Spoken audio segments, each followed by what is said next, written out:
Hello everyone, ನಾನಿವತ್ತು ಒಂದು ಫಂಕ್ಷನ್ಗೆ ಹೋಗಬೇಕಿತ್ತು. ಅದಕ್ಕೋಸ್ಕರ ಇನ್ಸ್ಟೆಂಟ್ ಗ್ಲೋಗೋಸ್ಕರ ನಾನಿಲ್ಲಿ ಹಸಿ ಹಾಲನ್ನು ತೊಗೊಂಡಿದ್ದೀನಿ. ಅದನ್ನು ಚೆನ್ನಾಗಿ ಮುಖಕ್ಕೆ ಮಸಾಜ್ ಮಾಡ್ತಾಯಿದ್ದೀನಿ. ಈ ಹಸಿ ಹಾಲು ಅಪ್ಲೈ ಮಾಡೋದ್ರಿಂದ ಮುಖದ ಡರ್ಟ್ ಹೋಗುತ್ತೆ, ಜೊತೆಗೆ ಒಳ್ಳೆ ಬ್ರೈಟ್ನೆಸ್ ಬರುತ್ತೆ. ಆಮೇಲೆ ಬರೀ ನೀರಲ್ಲಿ ಚೆನ್ನಾಗಿ ವಾಶ್ ಮಾಡ್ಕೊಂಡು ಬಂದು ನಾನಿಲ್ಲಿ ಮನೇಲಿರೋವಂಥ ಅಲೋವೆರಾನ ಯೂಸ್ ಮಾಡಿದ್ದೀನಿ. ನೀವು ಅಲೋವೆರಾ ಜೆಲ್ ಕೂಡ ಯೂಸ್ ಮಾಡ್ಬೋದು. ಚೆನ್ನಾಗಿ ರಬ್ ಮಾಡಿ ಮತ್ತೆ ಪುನಃ ಬರೀ ನೀರಲ್ಲಿ ವಾಶ್ ಮಾಡಿ ನಾನಿಲ್ಲಿ ಐಸ್ ತೊಗೊಂಡಿದ್ದೀನಿ. ನೀವು ಡೈರೆಕ್ಟಾಗಿ ಅಪ್ಲೈ ಮಾಡ್ಕೊಬೋದು. ನಾನಿಲ್ಲಿ ಬಟ್ಟೆನ ಸುತ್ಕೊಂಡಿದ್ದೀನಿ. ಚೆನ್ನಾಗಿ ಒಂದು 2 ನಿಮಿಷ ರಬ್ ಮಾಡಿ ಅದಾದ ಮೇಲೆ ಎಕ್ಸ್ಟ್ರಾ ನೀರನ್ನು ಒರೆಸ್ಕೊಂಡು ಇಲ್ಲಿ ನಾನಿಲ್ಲಿ ಲ್ಯಾಕ್ಮಿ ಮಾಯ್ಶ್ಚರೈಸರ್ ಯೂಸ್ ಮಾಡ್ತಾಯಿದ್ದೀನಿ. ಚೆನ್ನಾಗಿ ಮುಖಕ್ಕೆ ಕುತ್ತಿಗೆಗೆಲ್ಲ ನಾನಿಲ್ಲಿ ಮಾಯ್ಶ್ಚರೈಸರ್ ಅಪ್ಲೈ ಮಾಡಿಕೊಂಡು ಅದಾದ್ರ ಮೇಲೆ ವೆರಿ ಇಂಪಾರ್ಟೆಂಟ್ ಸನ್ಸ್ಕ್ರೀನ್ ಲೋಷನು ಲ್ಯಾಕ್ಮಿ ತೊಗೊಂಡಿದ್ದೀನಿ.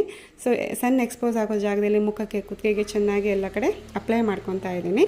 ಅದಾದ್ರ ಮೇಲೆ ಓಲೆ ಕ್ರೀಮ್, ಇದು ನಾನು ತುಂಬ ವರ್ಷದ ಯೂಸ್ ಮಾಡ್ತಾಯಿದ್ದೀನಿ. ತುಂಬಾ ಚೆನ್ನಾಗಿ ಬರುತ್ತೆ ಈ cream, one of my favourite. ಅದಾದ್ರ ಮೇಲೆ ಲ್ಯಾಕ್ಮಿ ಕಾಂಪ್ಯಾಕ್ಟ್ ಪೌಡರ್, ಇದನ್ನು ಕೂಡ ನಾನು ತುಂಬ ವರ್ಷದಿಂದ ಯೂಸ್ ಮಾಡ್ತಾ ಇರೋವಂಥ ಪ್ರಾಡಕ್ಟ್ ಇದು. ಇಸ್ಕೊಂಡು ಅದಾದ ಮೇಲೆ ಐಬ್ರೋ ಪೆನ್ಸಿಲು, ಕಾಜಲ್ಲು, ಐಲೈನರು, ಹಾಗೆ ಬಿಂದಿ.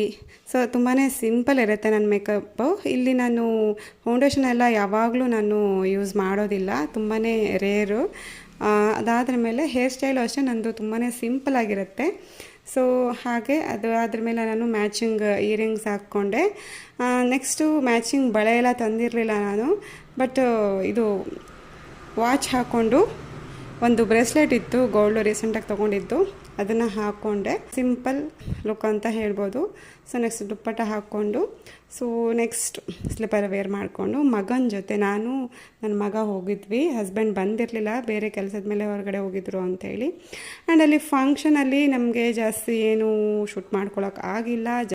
ಜಸ್ಟ್ ಒಂದು ಕ್ಲಿಪ್ಪಿಂಗನ್ನು ನಾನಿಲ್ಲಿ ಆ್ಯಡ್ ಮಾಡಿದ್ದೀನಿ. ಊಟ ಎಲ್ಲ ಮುಗಿಸ್ಕೊಂಡು ನೆಕ್ಸ್ಟು ಮನೆಗೆ ಬಂದ್ವಿ. Thank you for watching. Bye.